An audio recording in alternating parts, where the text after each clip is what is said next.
Hello again. How can I help you?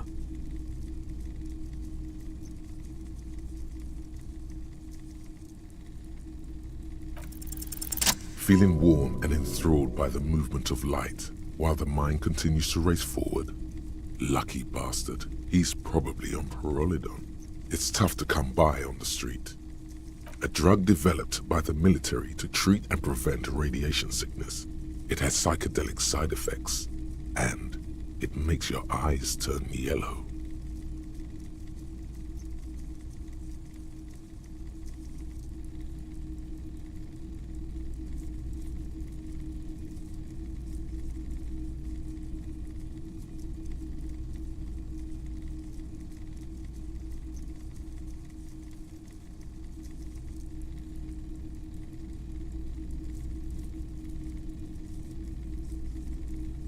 I try to keep the shop at a comfortable temperature.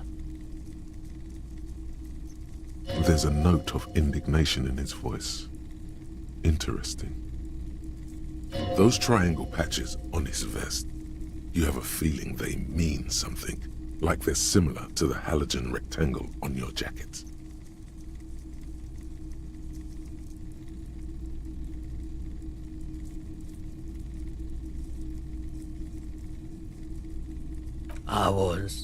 I was with the emergency relief brigade. You know, after the People's Pile disaster. Had to take Pyrrolidon for radiation sickness. That's what you were hinting at just now, wasn't it? He's taken it for mental and emotional, not physical pain these days.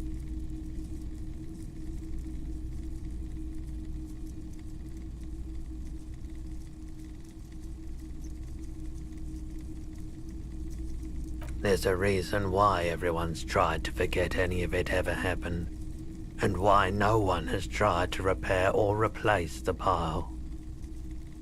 So much disappointment, and early deaths, cancer mostly. And we knew all that was coming even as we were cleaning up as best we could. No one's, everyone's. So much bitterness. A bunch of poor people built themselves a primitive nuclear reactor, hoping for the best. What do you think is going to happen? We were an all-volunteer force, self-organized, tried to help the fire brigades contain the spill. I lived by the river since I was a small boy. The Esperance. Didn't have the art to let it all go to shit without trying to do something to help out. There wasn't much the volunteer force could do, however. We wasted years in the river mud, years getting sick. A bad idea. Some poor leftist built a particle decay generator in hopes of bringing affordable electricity to underserved communities. It malfunctioned. Radioactive waste everywhere. Probably some of it in you too. The cleanup happened 15 years ago. I was young then. Later, my second aunt died. Left me this shack and all the assorted junk in it. So I came to Martinez. People told me don't go there. It's a shithole. I said, people, we just had a nuclear pile meltdown. I'm gonna get as far away from Forburg as I can. Still in the same city, but... I like the theory more than the story. Outward movement, not vortices. Yeah, you gotta get in on those vortices, my man. Sure thing. Sure, man. Let me have a look.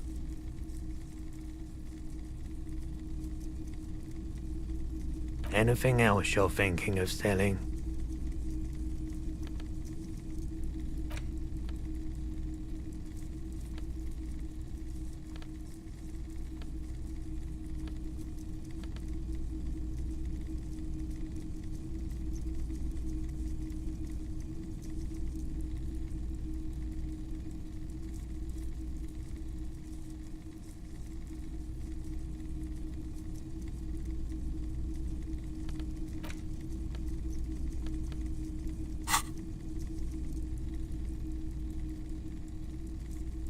Another time, perhaps.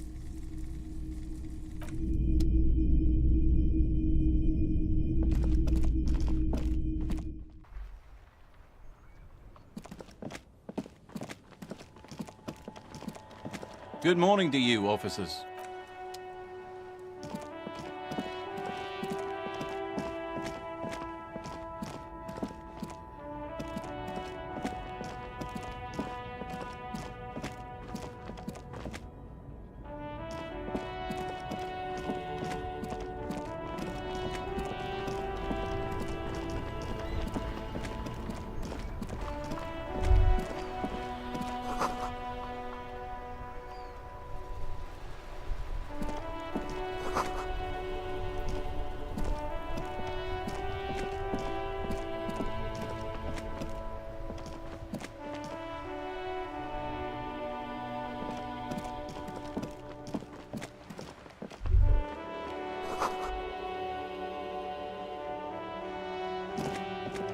Hi, Ace Detective.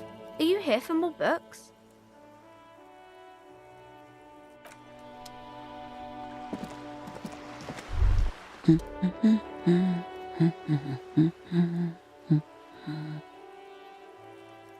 Yes? Hello? Me? No one. I'm just a working class woman. She doesn't really want to be disturbed that much. If she's such a working class woman, why isn't she working? Looking for something to read. It is. I know you are. Everyone can see that. The rectangles. What with?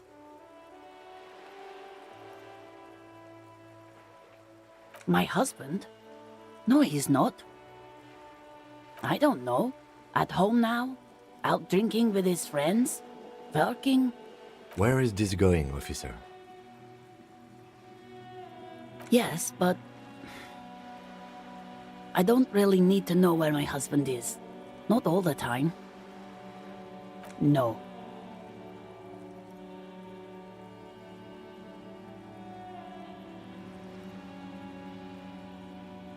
Of course he's not. It's not like he's a pocket watch. I wouldn't just lose him. She has, though. The husband is totally lost. You should tell her that it's okay. What? Who said anything about shame? Stop talking down to me. My husband is not missing. But he is. You can feel it. Or maybe it's something else then. Her hands move over the book covers. The tips of her fingers look rough, stained with yellow. It seems like she has spent a lot of time at work, smoking. Another comrade. Years of labor are pressing down on her shoulders. She deserves a hug for all the work she's done for mankind.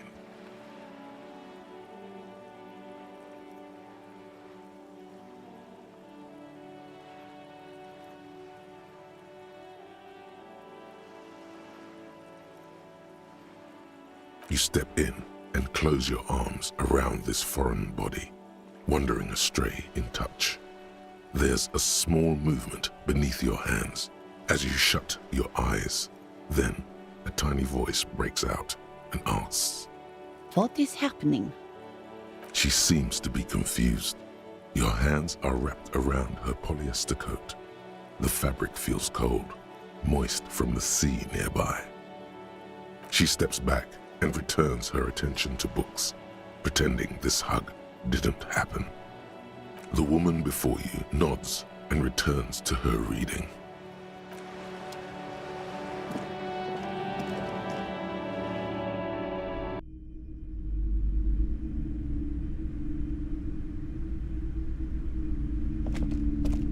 You're alive and well. Don't keep me waiting now. What's in there? In that dark sarcophagus? Yes, yes. How was it? Tell her how ghastly it was. You know it's what she wants to hear. I knew it. Oh, such horrors that have been thrust upon us. But what else did you find? Did anything survive? No, of course not. Have you located the entity? A novelty dice maker? Well, spit it out. Why does she need the dice? For some kind of sorcery? Sometimes they use the ankle bones of sheep. I don't understand. If it's not her, then where is the source of the doom? How did she explain the curse? The narrative she's built herself, it does need tearing down. Just don't say you don't have any answer yet. The uncertainty is killing her. To hell with it. Perchance you ought to just lie, sire. You've come this far, you know how to end it. There is an entity behind the entity.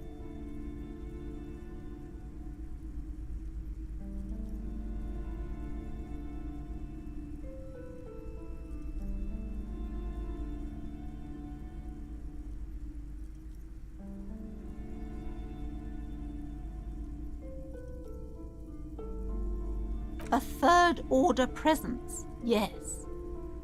A great dark relief washes over her. I've heard of these triactors. In certain occult literature, that's too dark to dwell on for too long, and definitely not in public. I understand everything, sir. Thank you for your descending into the maelstrom. I will keep fort up here, strengthen the wards, do my best. And if you happen upon the third entity in your travels,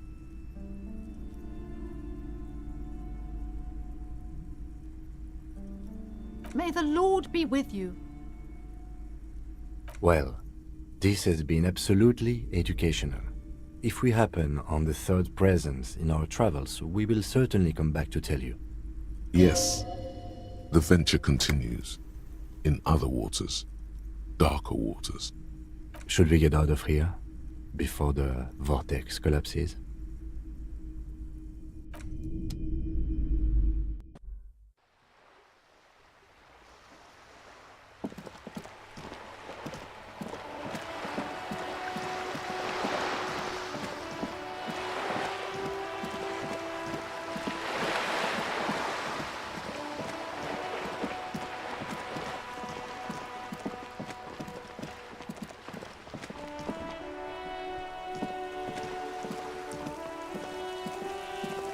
Hello again, officers. Have you come to admire my mural?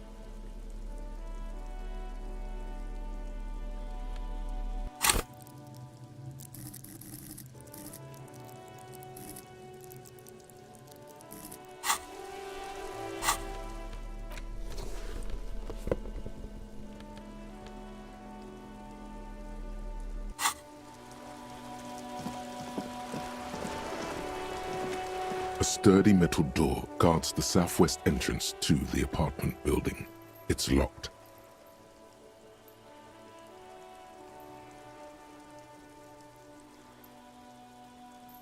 Madame, I assure you, we are real police officers. There is no reply. Just faint, sweeping sounds inside.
You're back. Good. What can I help you with? Not an umbrella, I hope. I don't need one myself, you see. Sadly, I need this one myself. It's hydrophobic, repels water, almost magically. The company makes them for offshore platform personnel. Very sturdy. What I can do for you is answer some questions. Nothing like talking to pass a rainy day. Yes, my eyes on the harbour have sent word to that effect. What have you discovered? Yes. And will you start an official investigation? The lieutenant is about to interject. Cut him off. This decision should be yours. Exactly. But what?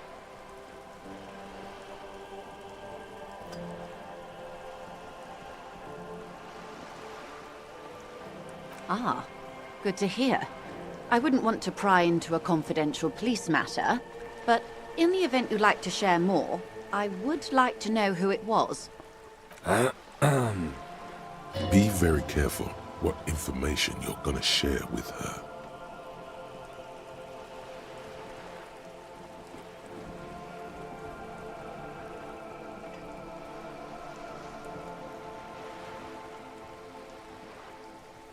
A runaway? Good work. This is a tangible lead towards solving the whole mystery. We contain multitudes, do we not? It might not be pertinent to her profession, but who knows? It may help you find her yet. She means you know her closer now. In some way, you know her soul a bit. What is La Puta Madre? Well, he sounds very dangerous. I urge you to take care, officer. I wouldn't want anything to happen to you. Not with what's coming. Clever. Few suspect a woman in this sort of skullduggery. Good move on their part. I appreciate you placing your trust in me. Thank you again for looking into this matter. You have my gratitude, and the gratitude of Wild Pines Group. Now, per our original agreement, it's time for me to share company secrets with you. I wouldn't normally break protocol like this, but the situation demands it. If you don't solve this murder, I'm afraid we may have a bloodbath on our hands.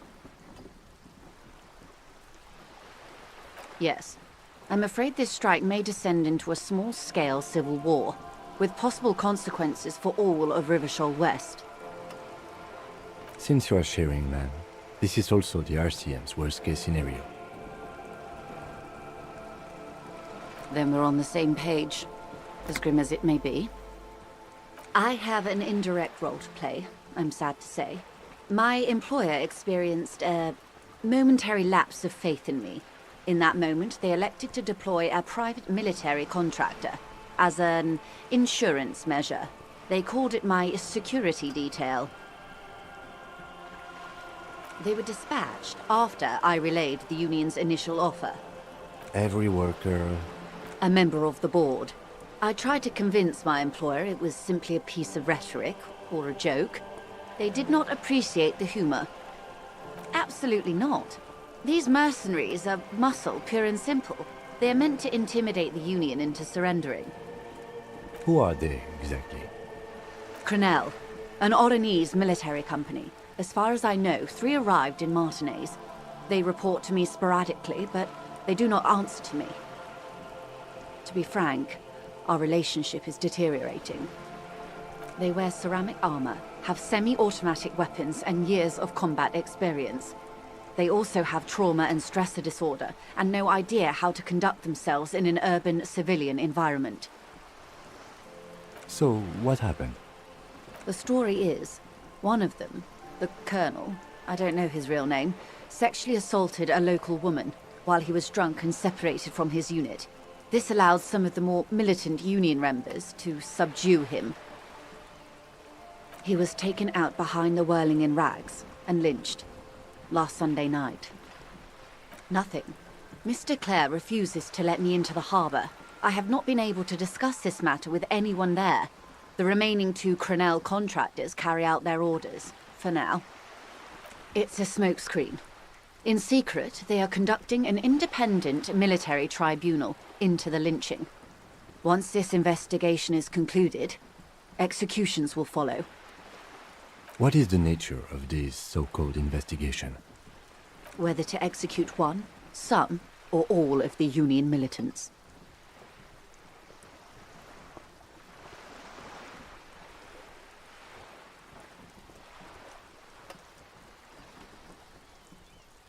It's not good, no. My only hope is that you provide a single concrete suspect before the mercenaries indiscriminately pick theirs. Simply put, if you don't pin this on someone good and do it fast, they will identify and execute everyone present at the lynching. This in turn will force the Union to respond. They would have to project strength and power. The Debardeurs have over 2,000 men. It will be 1,000 to 1. Have you ever seen a hornet invade a beehive, Lieutenant? It's not pretty. The Serai's giant hornet, the world's second largest insect, can kill 40 honeybees a minute, while a group of 30 can decimate an entire hive of 20,000 bees in less than 4 hours. These men work in tandem using semi- and fully automatic firearms. Their armor is virtually impenetrable to muzzle-loaded weapons, even yours. Most Union workers don't have guns at all. As I said, a bloodbath. Many bleak scenarios have already come true. Nameless, badgeless detective of the citizens' militia. All we can do is keep the rest from going the same way. One single concrete suspect delivered into civil court, and I may be able to defuse this situation. Not much. Their public resume is relatively good, as far as private military contractors go. I believe they were once called Downwell. Down a deep, black well. They boast a long list of clients. Saint-Baptiste, Welchman-Lorenz, Eintracht. A warning sign, however. The operations concerned all take place in third or fourth world countries. Guarding facilities, escort missions and such. Meaning they're used to operating in war zones. Yes. All the good conflict corridors, Supramundi, Yesut, the Seminese Islands, countries that don't have a good record reporting atrocious military conduct on their soil. Sadly, no. Before this happened, I had little interest in them. Now that I do, I don't have the resources. If you still have access to the ICP's database, you could run a better background check than I ever could. It may take some time, though. The International Collaboration Police, ICP, is charged with coordinating law enforcement activities in complex multinational investigations. Their database is the single largest source of information in the world. Do you know a lot about the inner workings of the RCM and the ICP, ma'am? In my line of work, it pays to do your research. I was prepared to deal with the RCM. I did not think I'd be dealing with a group like Crenel. I have. And they will. However, these orders take time to reach what is basically a rogue unit out in the field here. Until they do, it's all on us. She's being truthful. She is pressing them as hard as she can. Or he didn't. This is information passed on to me from some teenagers loitering around the canal. I cannot testify by it. That the man was killed because he assaulted a local woman. I've asked around a bit. This seems to be the accepted story around Martinez. The lieutenant consults his notebook, his eyebrows knitted in concentration. Odd. We haven't heard any reports about an assault in connection with the lynching. Where did it take place? And when? Last Sunday night, at the Whirling in Rags, the hostel by the gates. Supposedly, the colonel was drunk, maybe on narcotics too. Either way, he's alleged to have sexually assaulted a woman. Sometime later, a group of dock workers got their hands on him. That's a good question, officer. I don't have the slightest idea. As I said, it's a rumor. About a rumor. In any case, it's what the Colonel's remaining colleagues believe. You meet her soon enough, you feel.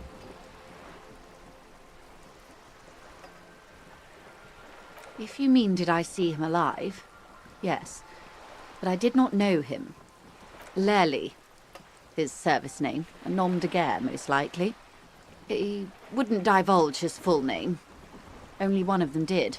A bad sign if there ever was one. One is a man, Corty, they call him, a nickname as well. The other a woman, Phyllis DePaul. Corty is the gunner, I believe. DePaul is a radio operator. What would you say was his eye color, the deceased's? She closes her eyes, trying to picture the man's face, then shakes her head. I can't remember. The lieutenant was testing her, asking a small detail first to see if she knew him better than she let on. She passed. That's all right, man. Anything else? Nationality? What would you say was his age? He was 40. Or 50. It's hard to say which. He had a combat injury on his lower jaw. It made it difficult to estimate his age, or gauge his facial expressions. What else? Nationality? Accent? He was, Occidental, I think. Light brown hair, a mixed accent, Oranese, or Messinian, maybe. His injury gave him an accent all his own. In a way, it was humanizing. He had to learn to speak through it, through the injury. That's all I know, I guess. I only met him once. They've gone to ground, as it were. I don't recommend seeking them out. For one, they're almost certainly armed to the teeth. They don't have the same respect for the Revachol citizens' militia as I do. To put it bluntly, they think you're vigilantes. Ghetto savages. It will not be a fruitful meeting. Vigilantes. You're a professional officer of the only legitimate authority in Revachol. You're likely to run into them eventually. When that happens, I'll be in a better position to mediate if I don't appear involved.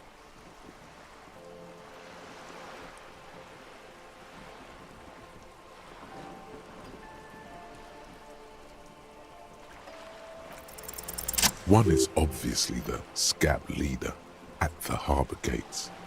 The one chanting the idiotic slogans. He's barely maintaining his disguise. The other has a vantage point in a building south of the roundabout. They were keeping tabs on you while you were canvassing the lorry drivers.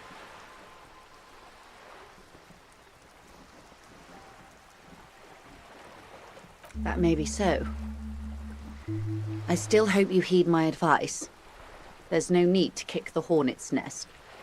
For all your talk of averting this catastrophe, the situation at the gate is a powder keg. Does this not bother you? Of course it bothers me, Lieutenant. But my hands are tied. How would my employer react if it appeared I were intervening on behalf of the Union? Your concern may be appearances. Ours is keeping the peace. That would afford a good vantage point. In any case, it's practically inaccessible. Where is your radio for contacting them, if I may ask? Do you have an earpiece? Heavens no. I'm not an undercover agent. There's a short wave at the ship's wheel. I hope I can answer it better. Until the executions start? Truthfully, I don't know. It depends on their progress identifying the members of the lynch mob, and their impatience. They don't report their progress to you? Not on this matter. I'm afraid they consider this a personal initiative.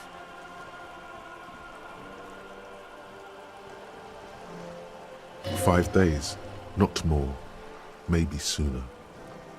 It's a matter of days, not weeks. I am sorry to have been the bearer of bad news. If there is anything else I can help you with, please ask.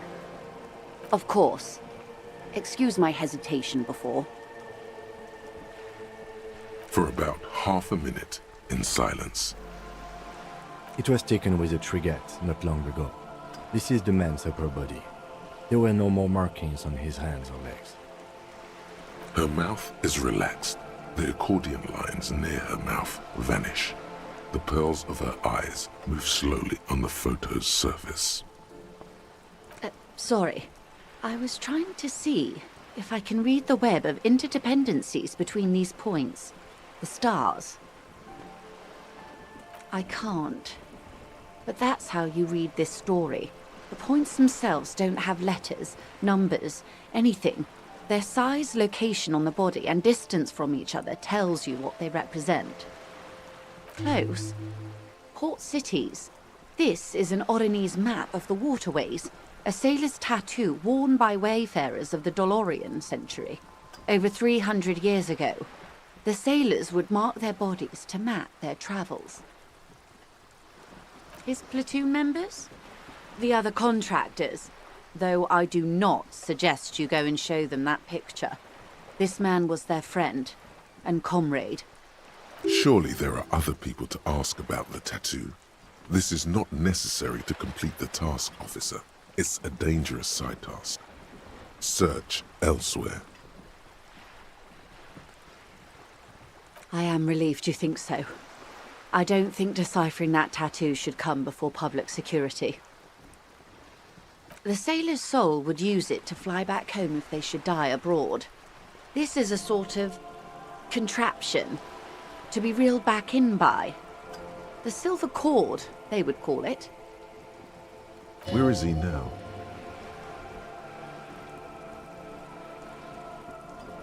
The times have changed. Quite a few. Vredefort, the Oronese capital, traditionally stands on the right shoulder. He started somewhere near here, I think. What next?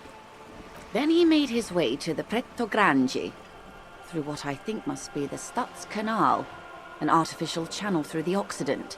From the Pretto, he sailed to the Insulindic Ocean, first the Semnes Islands, then this.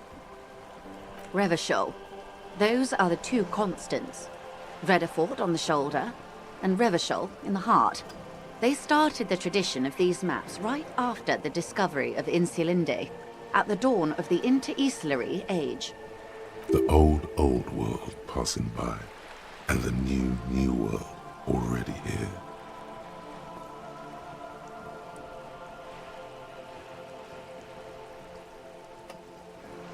You said you can't read it. I can't. This man was no sailor, and these are no ports. I can understand geographic fragments, but not their meaning. Is there anything else I can help you with?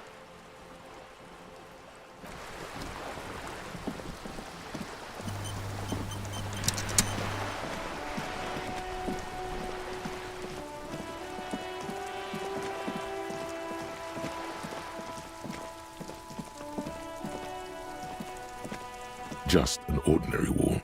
Nothing to see here. You have no clue. It's just a wall. So many walls all over Martinaise. Weather-worn, cracked, their paint peeling.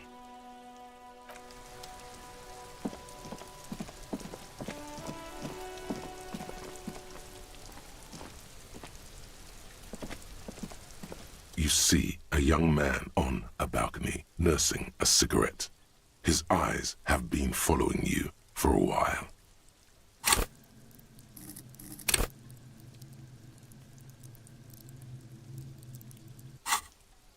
Not looking for any trouble, officer.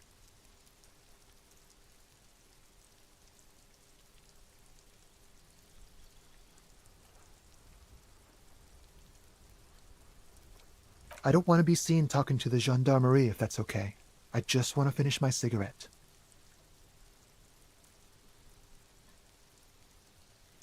It's the god of cigarettes and youth. Ask him if he's got anything to spare. Don't let him go. This could be your witness. The balcony has a great view of the whole thing. Apologies, but this is my last one. The god himself has denied you absolution. Absolution? I don't know that brand, but I'm pretty sure you can get Astras at the Frit. I'm not sure that's a good idea.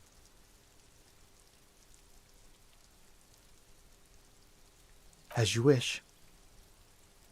Is it really that important? All right, but make it quick. Once I finish this cigarette, I have to run.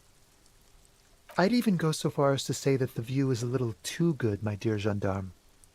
Do you have an estimate of when the body will be taken away? We will remove the body as soon as possible.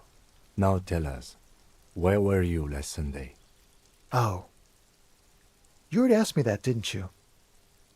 Wait, is someone else investigating the lynching?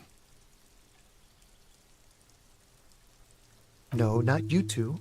Some more muscular type. And when did you speak to this more muscular gentleman? Last week? I don't know. Look. It'll take more than rain to bring this place back to life. You didn't answer the question. What were you doing last Sunday? I had a friend over. It was my Sunday friend. A Sunday friend? How intriguing. Makes sense. Friends are nice on Sunday. You don't have to work. You can just spend time with pals, watching rugby and drinking beer. He doesn't reply, gesturing no with his cigarette. Under the grey sky, the neighboring windows are streaked with rain. My name? My name is Martin Martinez. That's definitely not his real name. No, of course not. Could you please lower your voice? Ask him again.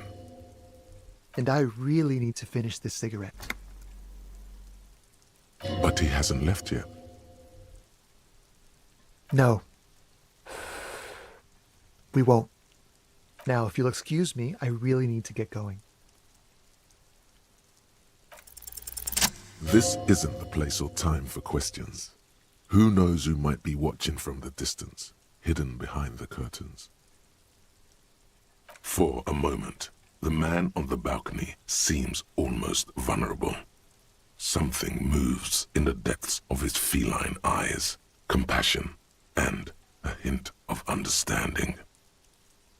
I am sorry, but I really don't have the information you're looking for. But, hold on, what's that? For a split second, his hand lingers, as though gesturing towards a stone placed right next to the front door. It's a sign. Good luck with the investigation.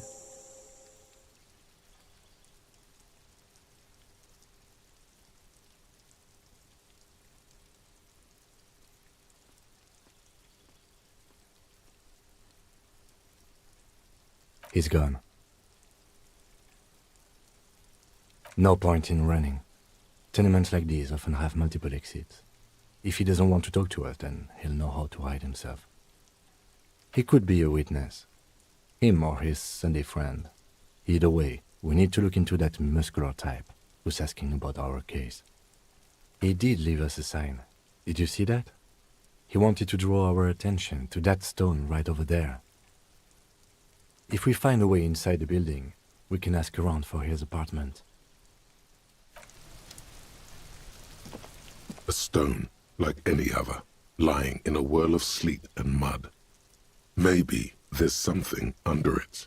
There's a key beneath it, rusty from the dirt. This must be for the front door. Pity doesn't have the apartment number on it. This building has many apartments and the man can be in any of them. We'll just have to go in and see.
That isn't just a five-pointed star. It's an inverted white pentagram cradled in a wreath of antlers, the iconography of communism, in other words. The star and antlers was developed in the 6th decade of the last century and quickly adopted by Mezov and the communards during the revolution. Even today, half a century after, the star and antlers retains the ability to evoke hope, disappointment, and fear in equal measure. To symbolize the toppling of the old order. Also, some social democrats were already using it. The wreath of antlers represents a natural crown. It was about building a society that could exist in accord with the natural world, and at the same time above it. Because white is the color of peace. Gone is the glory of hope. Only the scribblings of impoverished students remain in dirty hallways. You are the big communism builder now. It's you or no one. This door has been closed with a padlock. A chalk-drawn number on the board says, number 11.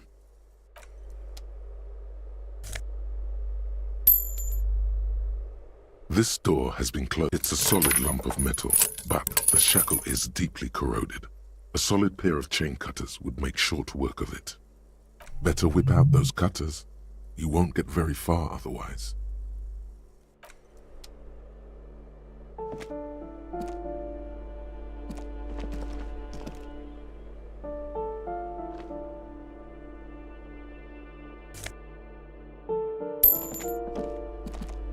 You hear someone walking around inside, rearranging the furniture.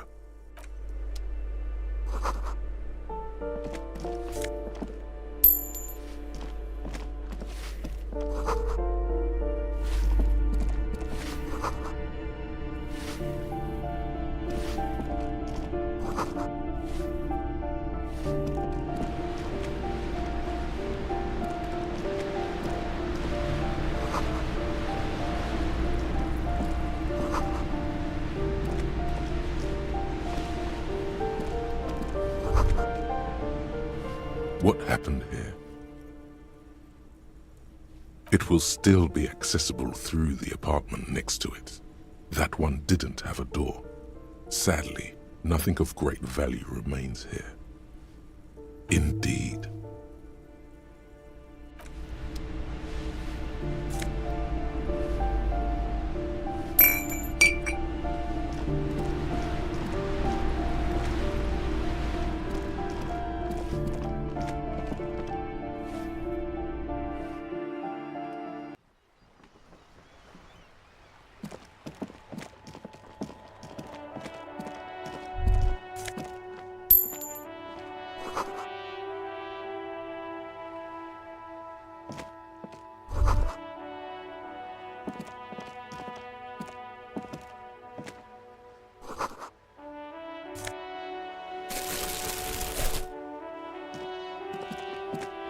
Ooh, the piggies have learned how to saunter up staircases. I didn't think you could do that with hooves. But here you are. Yeah, I can see that. Cool mutations. That smell coming from her paint bucket. It's not paint. It's heavy fuel oil. Red-dyed heavy fuel oil, intended for exclusive use in government vehicles, to be precise. What did you think I was using? Aquarels? Sucked it out of a cop's fuel tank myself. Back in Jamrock. She really did it. She's proud of it too. Something to think about next time you're driving around in your pretty little piggy carriage.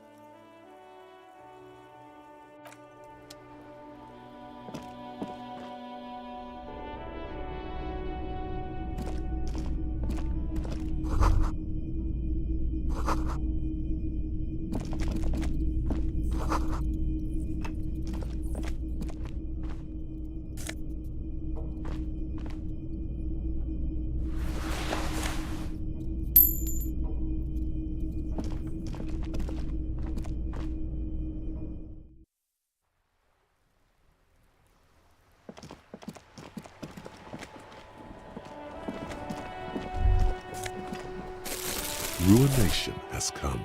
The broken arches betray the once grand history of this building. It towered over the harbor until it happened.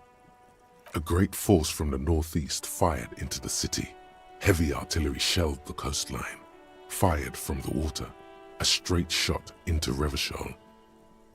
The tenement acted as a defensive wall against the worst of the shelling until it was destroyed, and they had a direct firing line. The waves of the Martinez Inlet rolled over the fallen remains of the building. The dark waters obscured the better part of the remains. What didn't fall into the ocean was used as scrap. What wasn't used as scrap was thrown into the ocean. Those arches acted as support for something greater than what you see now. Only 3 stories stand where 9 to 12 once did. Restoration has failed. What the shelling took out was never rebuilt. A fleet, the combined armies of Occident and Grad, with Mesk volunteers, a 5-nation army, hundreds of vessels.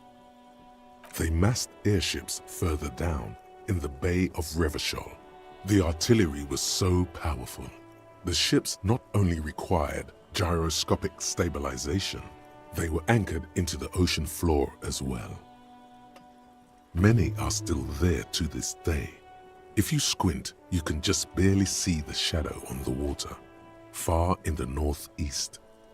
Cannon still ready to placate Revachol. The Coalition. But that was a long time ago. I think we should move on. It's chilly up here. He does not like talking politics of this kind.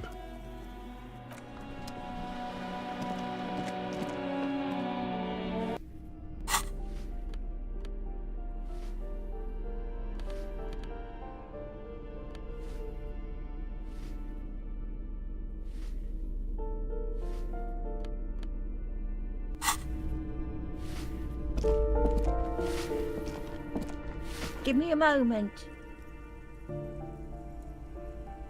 The cold never does any good for my bronchitis. I'm fine. Fine. Don't you worry about me. You're still worried. It's very worrying. Now, what do you want from me, policeman? She's the cleaning lady. She knows the floor plan and the residence.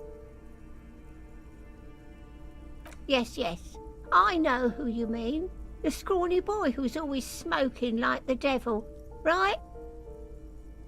Somewhere in the building, a child starts crying. You hear a radio tuned to a talk show and someone taking a shower. What's he in trouble for?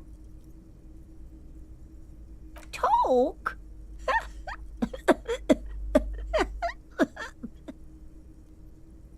What was so funny about that?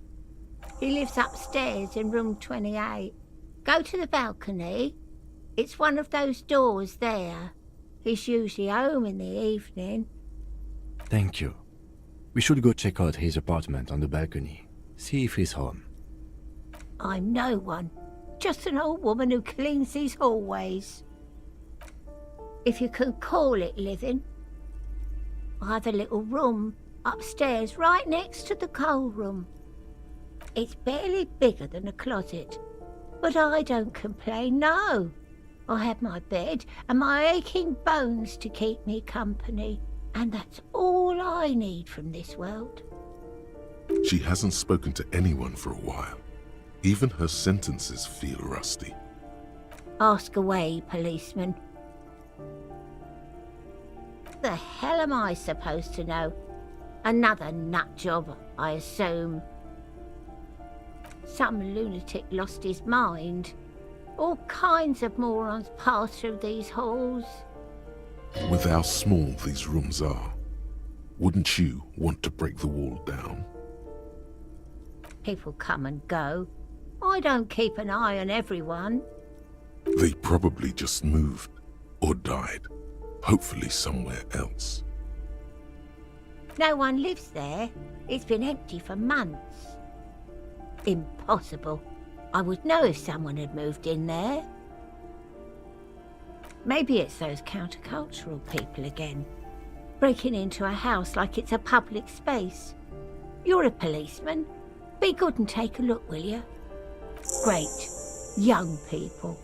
They're worse than rats. You know, always littering the hallways with trinkets and empty beer cans. Oh, that one is a scientist, a future scholar.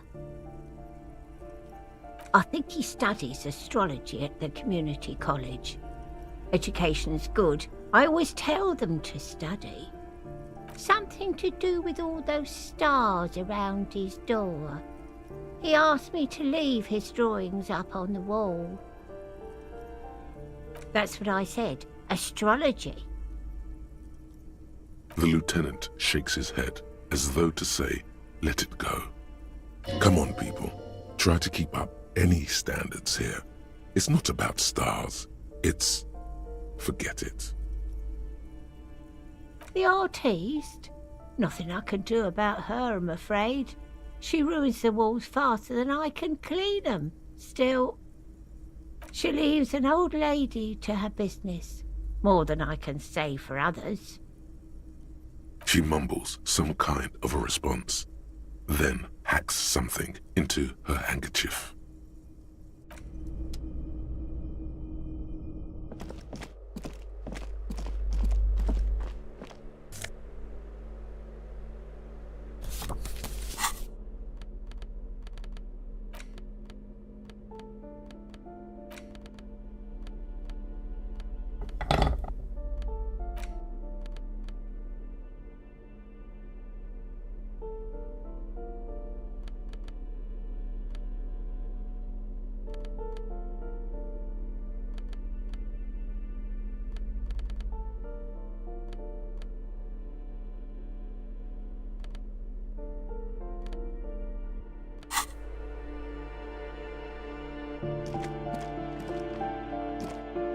This door has been closed with a padlock.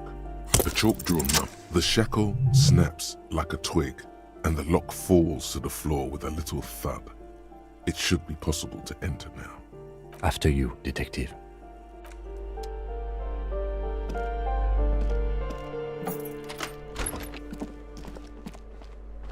A plaster cast bust depicts a middle-aged man with impressive sideburns. The name on the plinth reads, Kraz Marzov. Honestly, he does kind of look like you after all.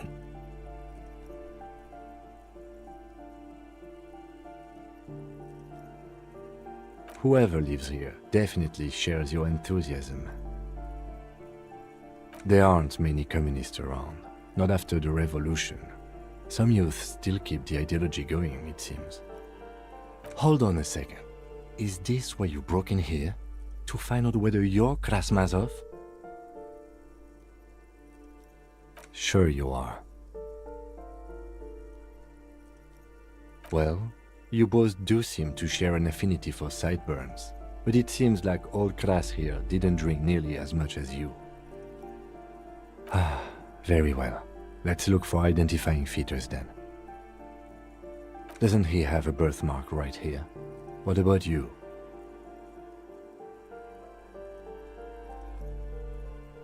Then it's settled.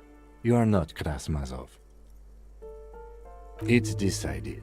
You are not the most famous philosopher of the modern period. The White Star, the photos on the wall. I think we have broken into the apartment of a young communard. How fitting. I suspect that's exactly what they are trying to do.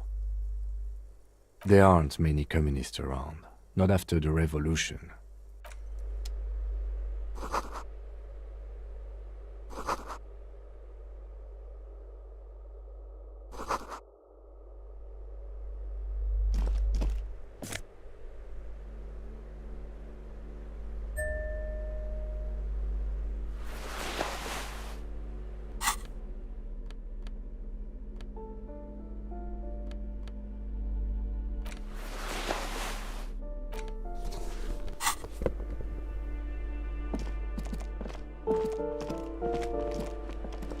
You hear someone walking around inside, rearranging the furniture. The walking stops abruptly, but no one comes to the door. You can feel tension on the other side. A poor communard, from the looks of it. The room is barely bigger than a closet. Do I have to open the door? Do you have a warrant? I'm not obligated to open the door if you don't have a warrant. Let's go. We don't have a reason to get inside that apartment. It's generally easier to do things if you have literally any reason. Excuse me? Of course not. There's no sweet talking your way in there. Be official. You have plenty of reason to enter.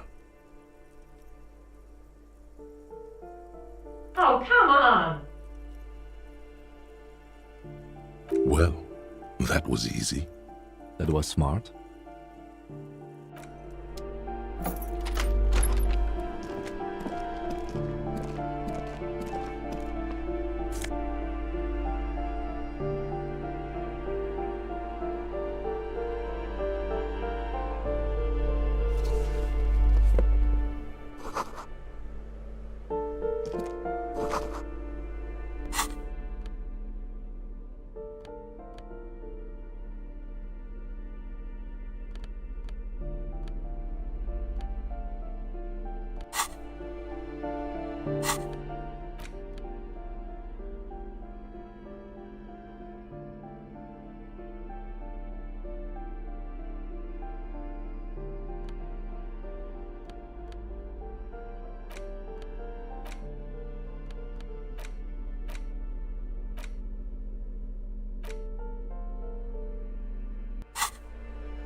Satisfied?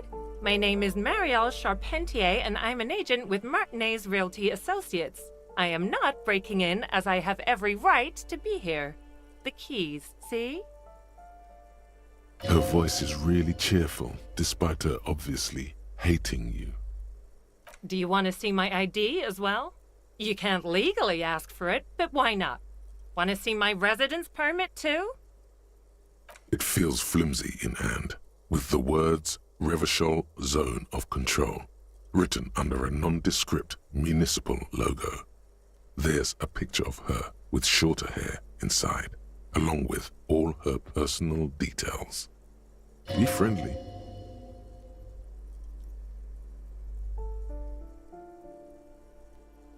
Thank you. Do you have any questions? I need to be back in Midtown in an hour. Oh, that's another huge mess. The former tenant owes us 3 months of rent. 3. We closed the apartment and planned on auctioning off the valuables, but... And again, I have no idea how stupid mistakes like this can even happen. But Ron, when he came to close the door, didn't close the neighboring door. And there's a hole in the wall. So preppy. She's probably on some low-grade performance enhancers, like Preptide or Pericanine. A hole in the wall. Can you believe it? And then the tenant ran off with his stuff. He's gone. The money's gone. Just like that. The sum must have been puny.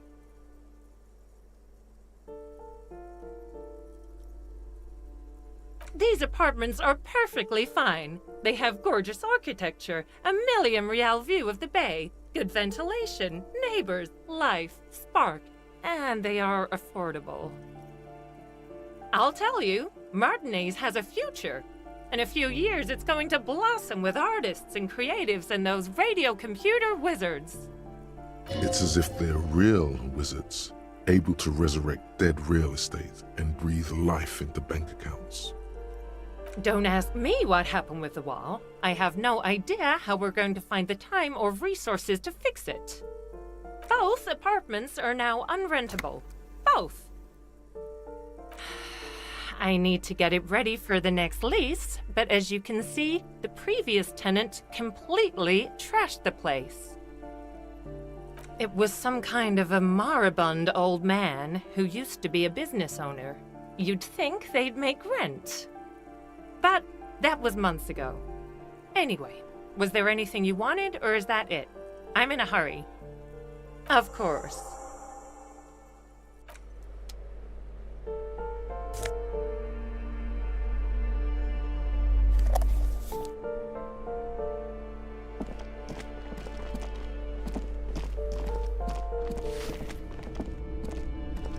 Give me a moment. I see. I hope some good people are finally going to move in.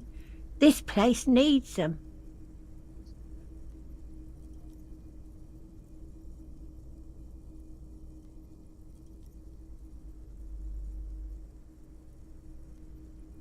I know those types, yes.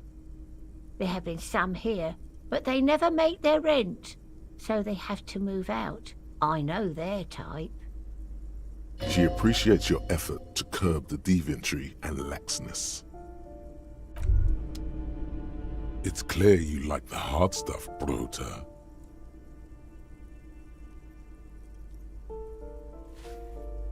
Lower intestine? The term is metabolic and circulatory system. Fascism, Brota.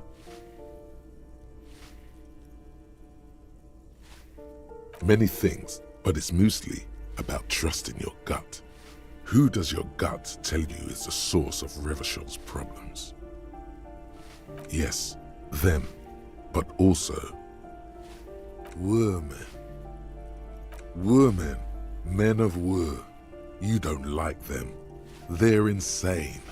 Their idiocy needs to be scrubbed off this world with rubbing alcohol. Woo men need to go back to the fucking kitchen. That's what fascism boils down to. The rest is also important. But the main thing is that woo men need to know their place. Stomach truth. You're having a stomach truth.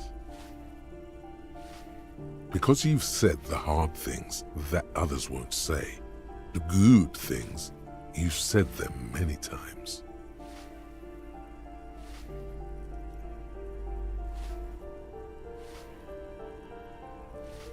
Okay, yes, let's call it that. Good thinking.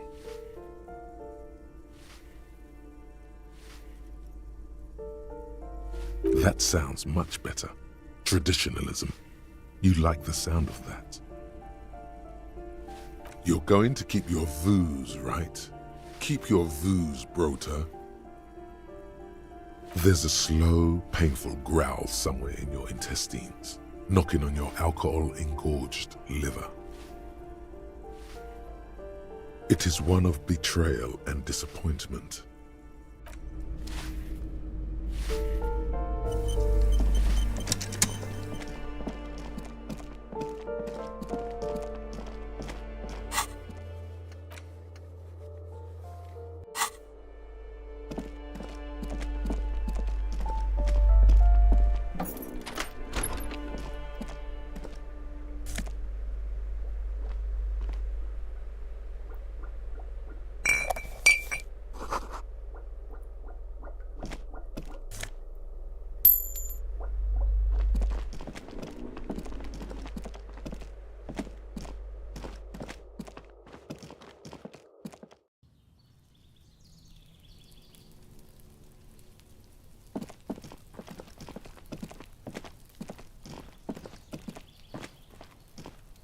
This door is made of metal and appears to be reinforced.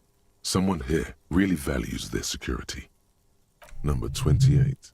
This is where the cleaning lady said the smoker on the balcony lives. Let's see if anyone's home. Knock on the door. No one answers. Looks like the young man we are looking for isn't home. I think our best chance to catch him is in the evening. We should return tomorrow after we have finished with our day's work. How about 9 p.m.? Sound good? The smoker on the balcony. This is why we're here, right? He might know something about the murder. So tomorrow 9 p.m.? Suddenly, he's a little worried about your memory. Don't worry. It's mostly all still here. You can remember things. You got this. Tomorrow, 9 p.m., right here. Apartment number 28. Good, let's go. Damn. Turns out it's quite tricky finding someone in a big apartment building. Don't worry. You'll get him. Remember, tomorrow, he's probably gone for today.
Looks like someone tried to reconceptualize their business here.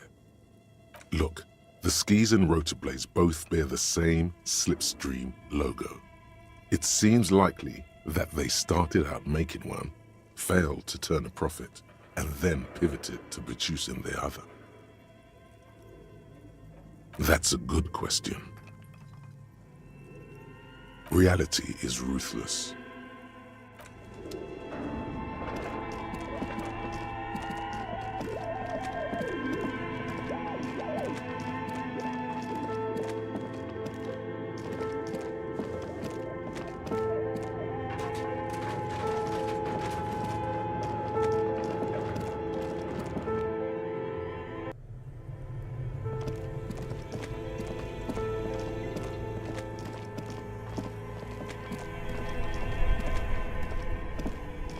This orange machine is dead still.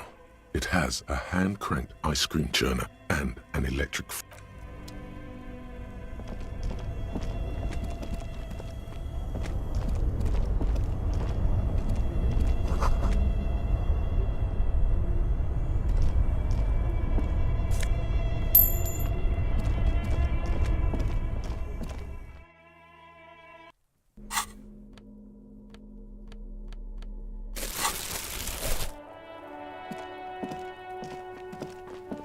You see a set of tire tracks in the brown slush that covers the plaza mosaic. Hard to say. No, these tracks are not interesting at all. Let the street sweeper just sweep them away.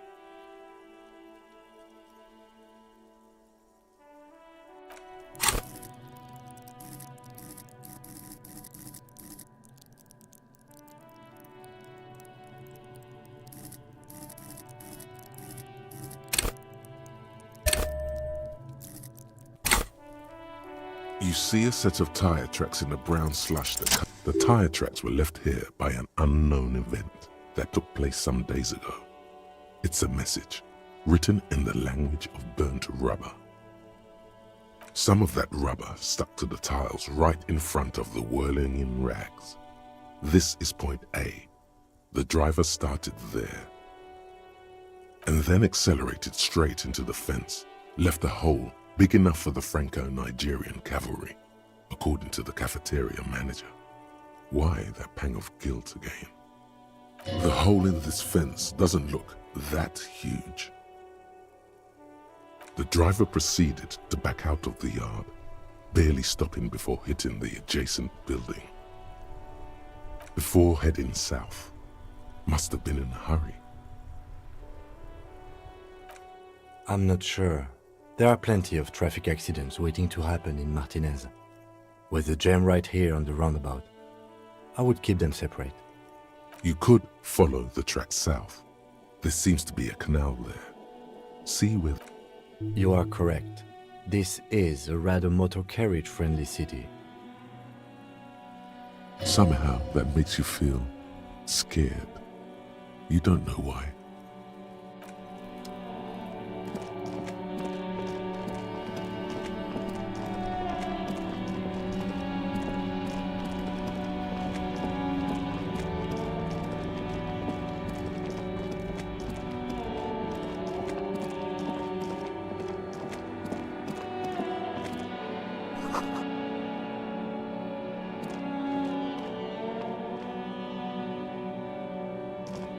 A crumpled billboard reading, Samaran butter soaks in the canal. Two ugly lines mar the bright countenance of the blonde boy depicted. Judging by the size of the impact and the parallel lines of burnt rubber, the cause was probably a motor vehicle. These look like the same tire tracks I saw earlier, in front of the whirling rags. Side slip marks indicated that the vehicle was traveling up the crater at 35 kilometers an hour. The black marks on the roof indicate that the vehicle vaulted from the crater to the roof of the shack.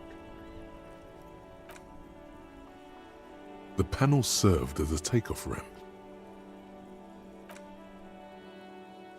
vehicle soared through the air, hitting the billboard and upsetting the posts. Then it continued its flight, taking the billboard with it. The sign broke the vehicle's fall into the canal. The salmon and butter billboard still looks freshly painted, suggesting it took the plunge recently, within the past 72 hours. Still speeding, the vehicle made a loop and vanished into the fog along the coast. There are two good candidates, the Caprice 40 and the Linear G22. It's about the right size, and the tire marks look like they came from the skinny tires frequently found on that motor carriage. The Caprice 40 is a very popular model, with bank clerks, topping pie delivery drivers, secondary school teachers, cops, strippers dressed as cops, undressed strippers. Very sturdy but light motor carriage, more likely than most to survive that jump. The Linear G22 is not a particularly popular model due to its peculiar proportions, which the manufacturer's design team probably thought about for too long. You'd have to follow the tracks to be sure. The lieutenant looks on, waiting for you to wrap up your analysis.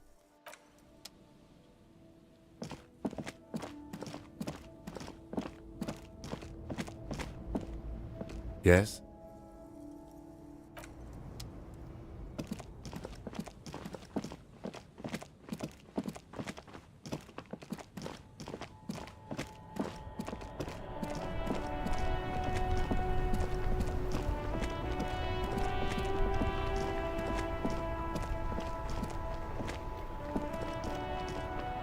Now it's turning into a kind of a...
An inconspicuous pile of the roofing material.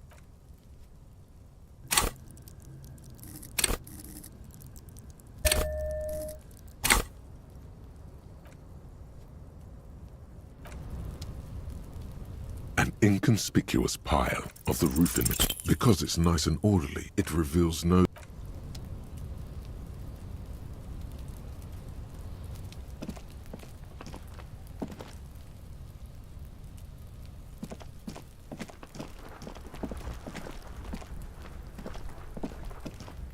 What do you see?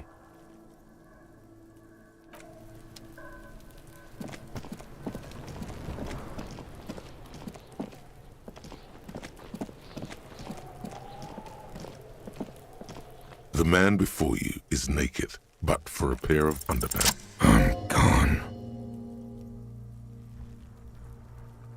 I'm a joke. Look at me. A killer. A motherfucker. And a killer. Go ahead, Cobbo.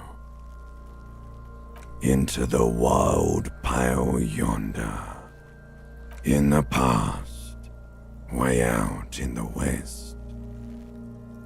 What do you mean? It's the power of your imagination. Yeah, man! Don't be crazy! Inanimate objects and dead people can't really talk to you! Your wild imagination is doing this. Ask some more of those questions you love so much. He loves those. Because you're a copperoonie. Look at all of them go. Do you want more questions? Here you go, you loony. Because you have. Fuck no. You're no Rooney. Between you and me, your name is probably Harry. You can be anything you want, brother Corpo. Do I remind you of someone? A child born with Muller's disease, harlequinism, grown up miraculously.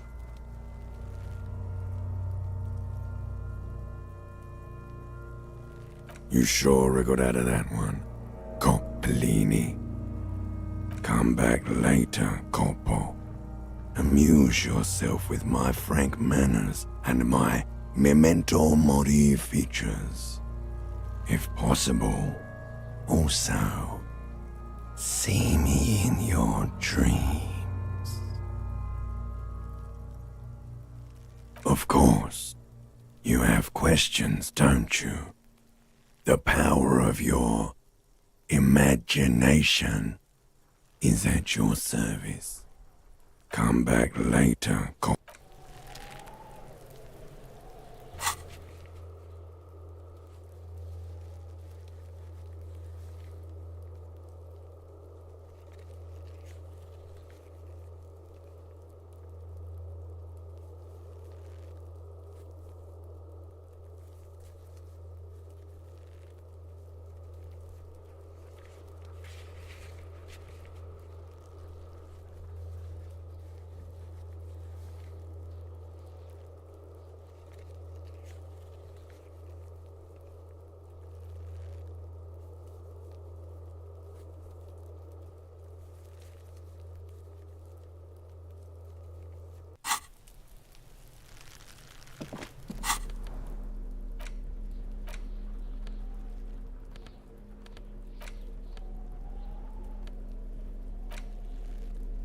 It's the ledger you found in the trash. A cabbage of papers hanging from the board, with the permeables drawer inside.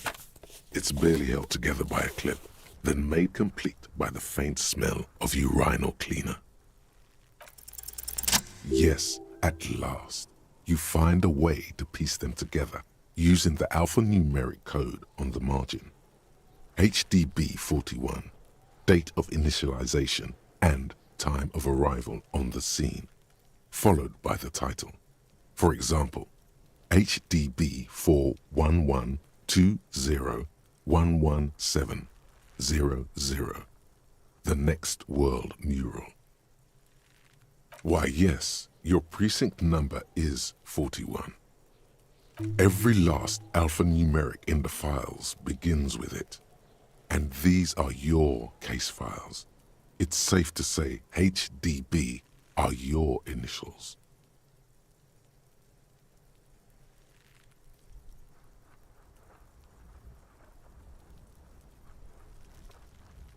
I got nothing here either. Logic really isn't the best faculty to have this conversation with, but it's the one you got. So sorry. Yeah, we're staying out of this business for now.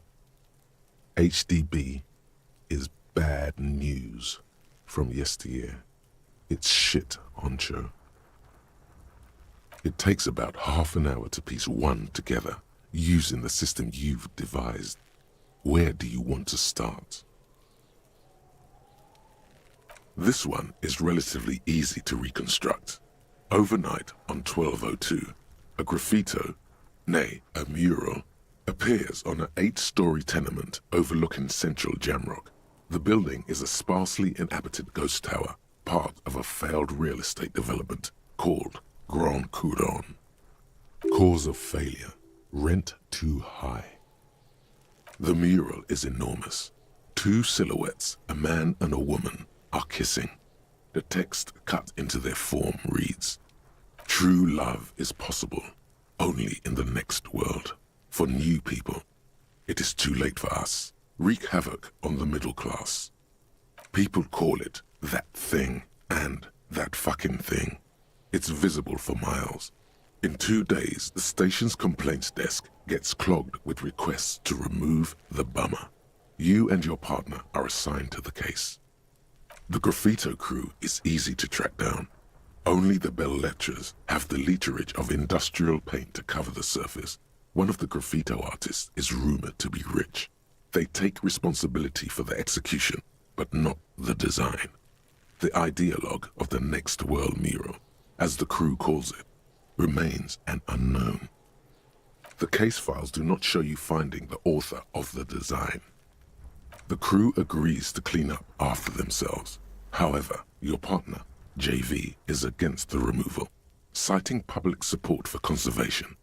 This leads to a debate in Precinct 41, which then spreads to the streets of Jamrock, ending in a rare plebiscite organized by you and the rest of Row 3. The 9,000 people subjected to the mural's message, all of Lakeside, Central Jamrock, and Villalobos, plus half of the eminent domain, participate in the vote. Although the case begins with what appears to be a lot of rambling on the streets as to how juvenile and stupid the mural is, given a choice between two options. A staggering 78% of voters choose to keep it. Turns out the opposition were a loud minority, and that love truly is possible in the next world for new people, and it is too late for us.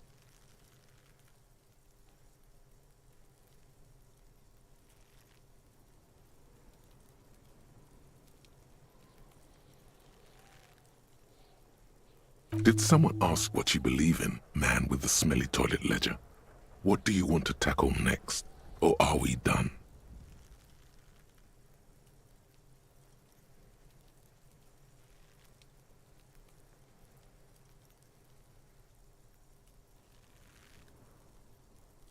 AKA Leslie and Burke, AKA the public indecency drunk and the property damage drunk, is a cursed case.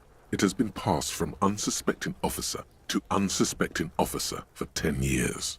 On January 29, the unsolvable case made its way to you. Why you accepted it, it is unclear. Every officer, and indeed most civilians in Jamrock, know it's unsolvable. You were so drunk you didn't remember what it was when you signed on. That, or you were high.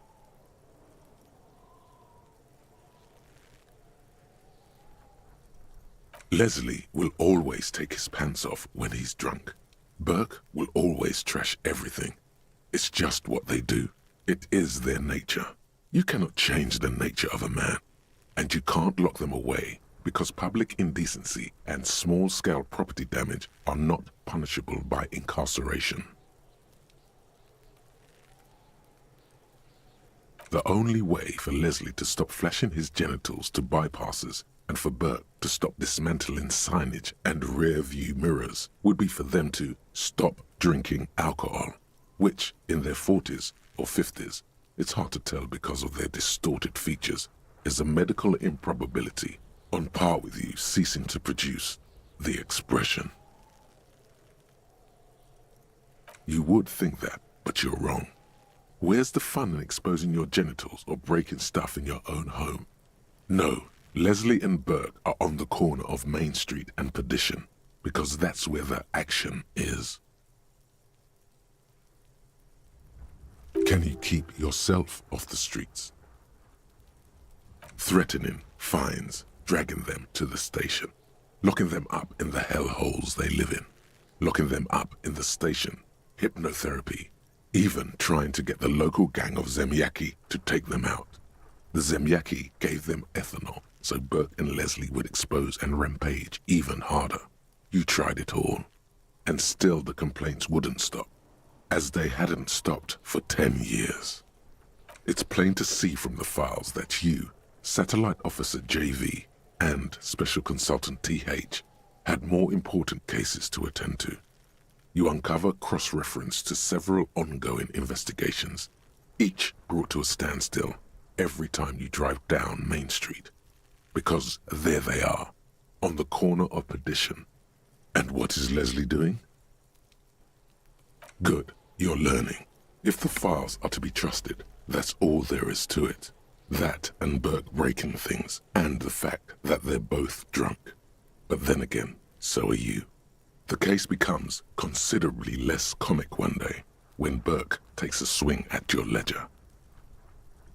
He must have it confused with the property he likes to damage. But the joke's on him. The officer is also drunk. Way more drunk than Burke there. And let's be fair, you also have party eyes. You slam the hardened plastic board in his face, then proceed to beat him unconscious with it. In the process, the ledger sustains damage. The compartment within, reserved for permeable documents, is jammed shut. You stop your assault on the now unconscious Burke to open it, but are unable to do so. The officer began to cry, reports Leslie, who, at this point, is tending to Burke. He came at us, and at us. I think he was trying to kill Burko. While trying to kill Burko, you slowly come around.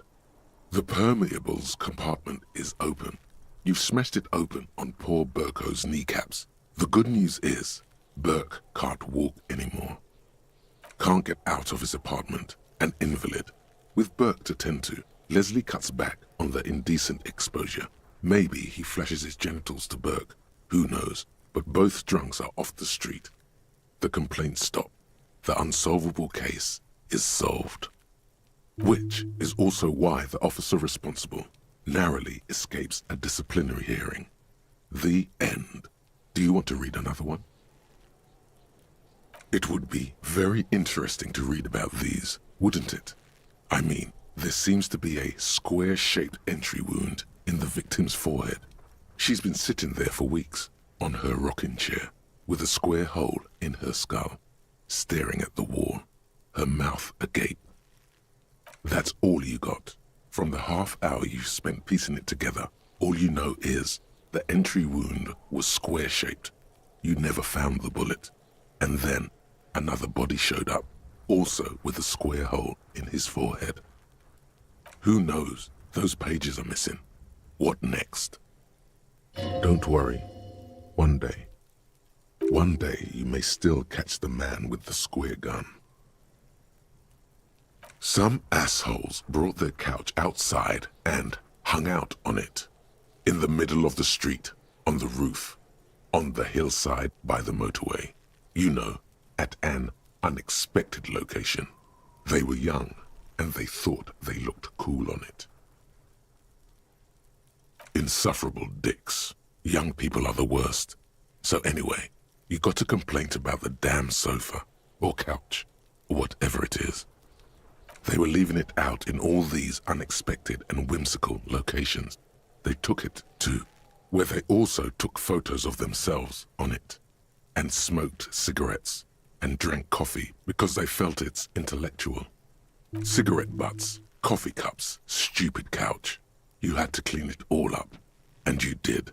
So congratulations to you. Case solved. No, you didn't have time for that. These notes show that you have what is called a real goddamn job. You don't have time to be chasing down the couch assholes. You have a real job to do. What next? Murder.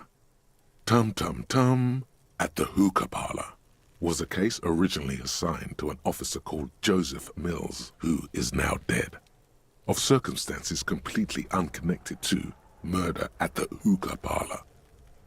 Beaten to death by a throng of Villalobos gang members when him and his partner J.M., only initials mentioned, answered a call one night. It's a sad story, and it isn't really represented in your case files. Stop stalling and get to the murder at the hookah parlor.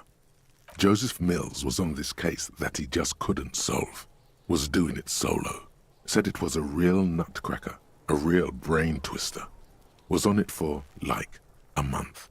The captain got impatient. Shit or get off the pot, Mills. Mills didn't get off the pot. Not yet. He kept at it for a couple of weeks more, racking his brains, running with every theory, as outlandish as they seemed. Still couldn't solve the murder at the hookah parlor. Tough case, he said. Toughest he's ever had. No, he was awful. Awful sense of humor, too. The worst jokes you've ever heard. Really rapey. Still, he'd been on it for months now. Said it was the final case. Said it was uncrackable. That murderer vanished into thin air. That goddamn hookah parlor was all he talked about. Okay, so the case is handed to you because Mills isn't getting anywhere, and you look into it. Here's the setup. A young man is found dead in a hookah parlor. You know, those places where you go and smoke bubblegum-flavored vapor all day. Yeah, so anyway, young man in his 20s found with his skull busted open, right on the floor of the hookah parlor, in the middle of the day. No one else is in there, only client that day. In perfect health, too. Some kind of movie producer. No one enters, no one exits. He's just sucking on his watermelon hookah all morning, all noon, like he usually does. He's a regular. No calls, nothing. Just sucking on the hookah until 15:45. Then bam, he's dead on the floor with his skull busted open, blood everywhere. What happened? How can it be? Mills has no idea. Invisible assassin. Movie deal gone sour. Girl at the counter did it. Nothing fits. Eerie. Man just dropped dead. So you go to the parlor. You see cushions around the table. Table's low, heavy, really sharp edge. See? You can't even read the thing without solving it. Yeah, it was that. Turns out hookah does do something. It turns off your brain's oxygen supply, and you don't notice it until you get up to go to the bathroom.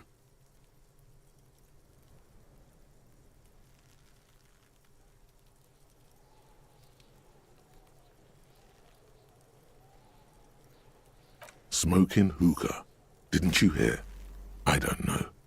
Trying to come up with a movie script, maybe. Anyway, that was Murder at the Hookah Parlor. Joseph Mills wasn't a good detective, and about 30 minutes has passed piecing it together. Next. Not much has changed in the meanwhile. A bunch of sodden papers still sags from the clipboard.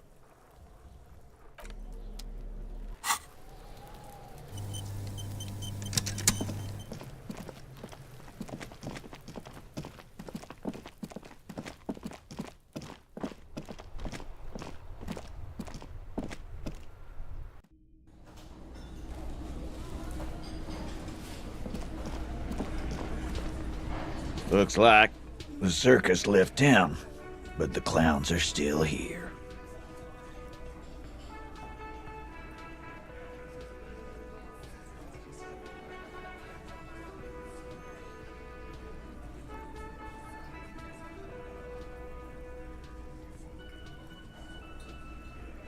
Like hell you have.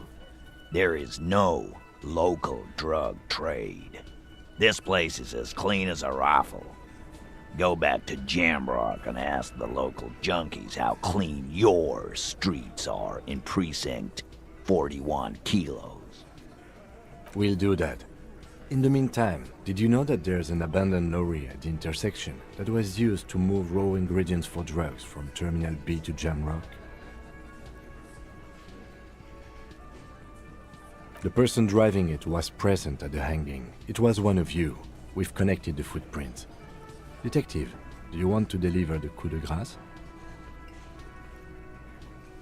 No, the thunder is his. Leave it to the lieutenant. Thank you. You're right, Titus. There is no local drug trade because it's all controlled by you. You're the drug trade. That's a mighty interesting theory. I guess that's what you would need to do, theoretically. A big, strong, state-run monopoly would outcompete the runts on the street. Yeah, man. Theoretically, that's what you would do.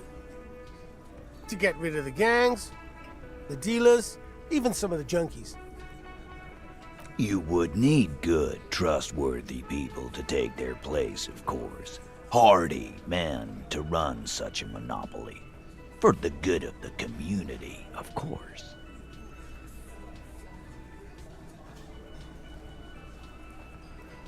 Thank you. Theoretically, of course. Thank you. Theoretically.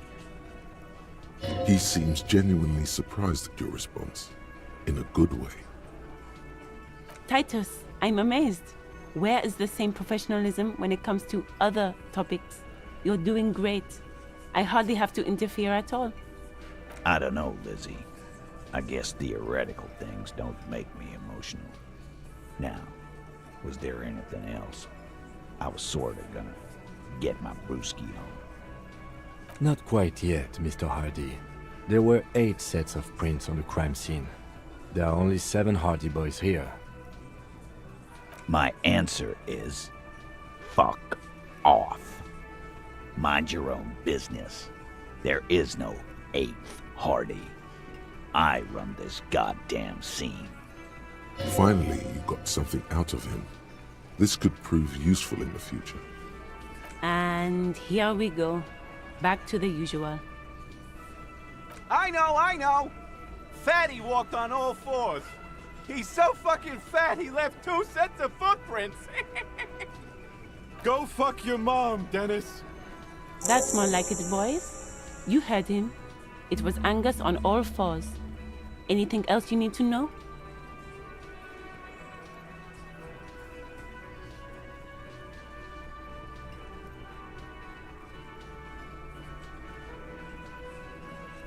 Yeah.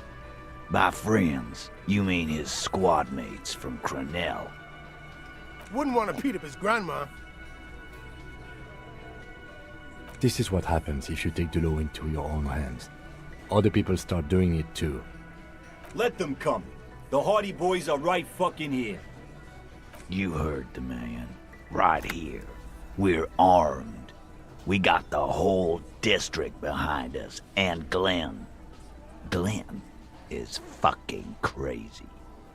Yeah. A well-oiled murder machine.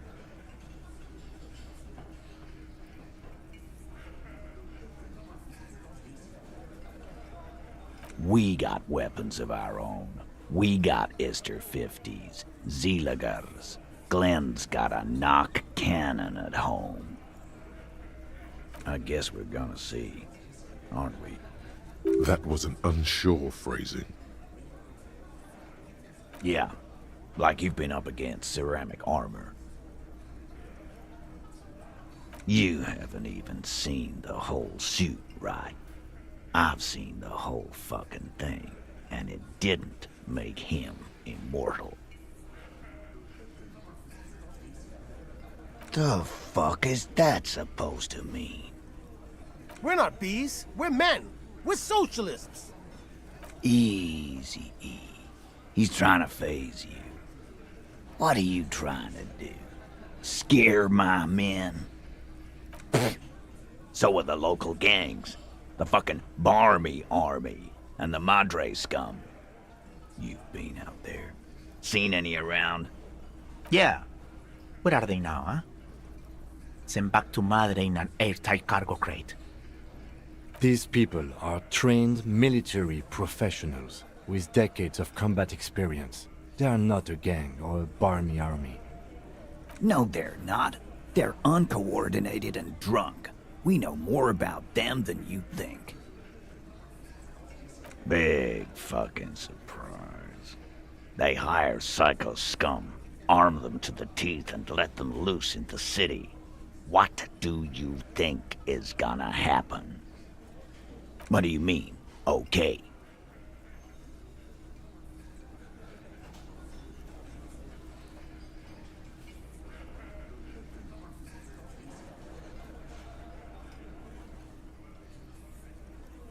No, they won't. Get out of here with your negative energy. He really doesn't like you ruffling their feathers like that, on what might be the eve of battle. All he means is that the situation is serious.